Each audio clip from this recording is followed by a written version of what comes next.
Telangana assembly మరోసారి మాటల యుద్ధానికి వేదిక కాబోతుంది. ఇవాళ ఆర్థిక పరిస్థితిపై రాష్ట్ర ప్రభుత్వం శ్వేతపత్రం విడుదల చేయనుంది. ప్రభుత్వ ఖజానాకు వచ్చిన ఆదాయం, తీసుకున్న అప్పులు, చేసిన ఖర్చు సహా అన్ని వివరాలను పవర్ పాయింట్ ప్రెజెంటేషన్ ద్వారా తెలపనుంది. వీటిని కౌంటర్ చేసేందుకు బీఆర్ఎస్ సిద్ధమైంది. 2 రోజుల పాటు తెలంగాణ అసెంబ్లీ సమావేశాలు జరగనున్నాయి.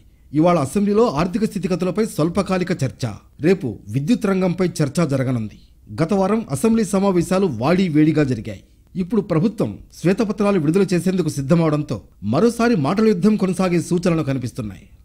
శాసనసభలో ఆర్థిక రంగానికి సంబంధించిన అన్ని వివరాలను సర్కార్ వివరించనుంది. పూర్తి వివరాలతో పవర్ పాయింట్ ప్రెజెంటేషన్ ఇచ్చేందుకు కాంగ్రెస్ సర్కార్ రెడీ అవుతోంది. ఆయా రంగాల వారీగా చేసిన ఖర్చు, వచ్చిన ప్రయోజనాలను కూడా శ్వేతపత్రం ద్వారా వివరించనున్నారు.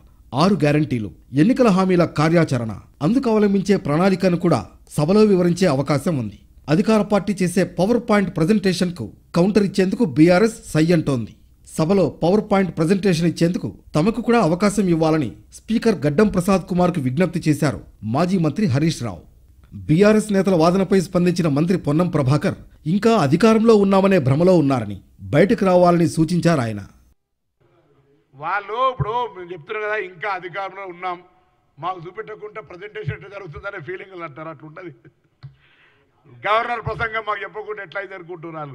ఇవన్నీ ప్రభుత్వం మారింది, కొద్దిగా ప్రభుత్వం మారిందని మీరు చెప్తలేనంటారు పత్రికలల్లా. శ్వేతపత్రాలు విడుదల చేసేందుకు కాంగ్రెస్ ప్రభుత్వం సిద్ధమైన వేళ కేటీఆర్ ఎక్స్లో విరుచుకుపడ్డారు. గ్యారంటీలను గాలి కొదిలేసి శ్వేతపత్రాలతో గారడీ చేస్తామంటే కుదరదన్నారు. శ్వేతపత్రాల తమాషాలు, పవర్ పాయింట్ షోలు దేనికోసమని ప్రశ్నించారు. హామీలు అమలు చేయలేకపోతే అధికార కాంగ్రెస్ కు కౌంట్ డౌన్ గ్యారంటీ అని ట్వీట్ చేశారు కేటీఆర్. మొత్తానికి అధికార విపక్షాల సవాళ్లతో అసెంబ్లీ సమావేశాలు వాడివేడిగా సాగే సూచనలు కనిపిస్తున్నాయి.